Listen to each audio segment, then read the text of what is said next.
Express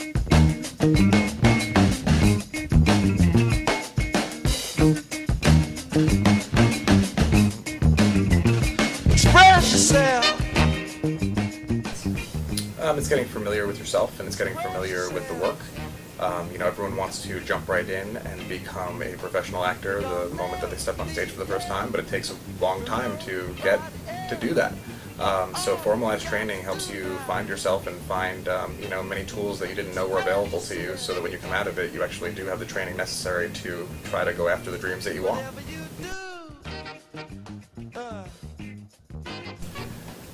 So it started in New York.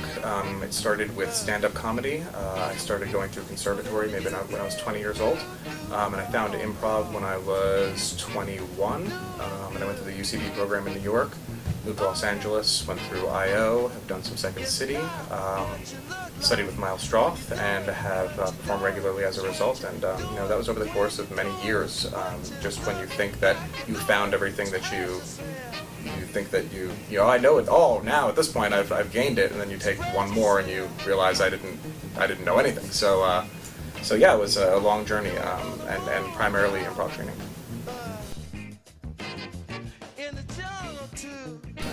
Community.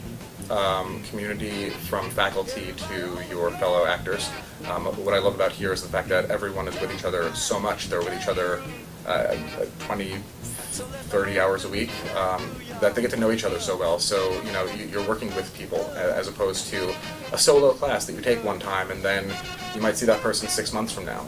And for faculty, it's people who are working in the entertainment industry or have a great reputation as far as training and teaching over the course of decades.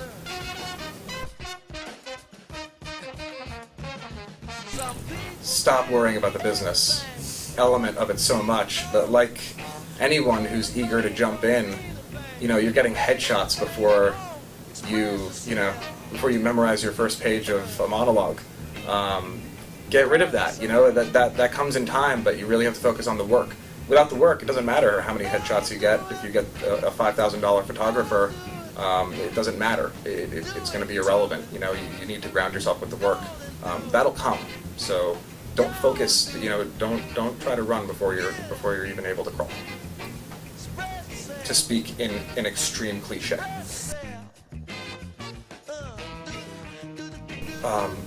The inability to take a risk, to take chances, right? I preach it in every class that I have, and in every performance I have, I try to do it. Making unique choices that separate you from other people, right? If I go into audition for something, it's not always going to work, but I want to be remembered for my choices, not fall into the 90% of people who make the same vanilla choices. So making unique, strong, bold choices to get you across is, I think, the thing that people need to work on the most.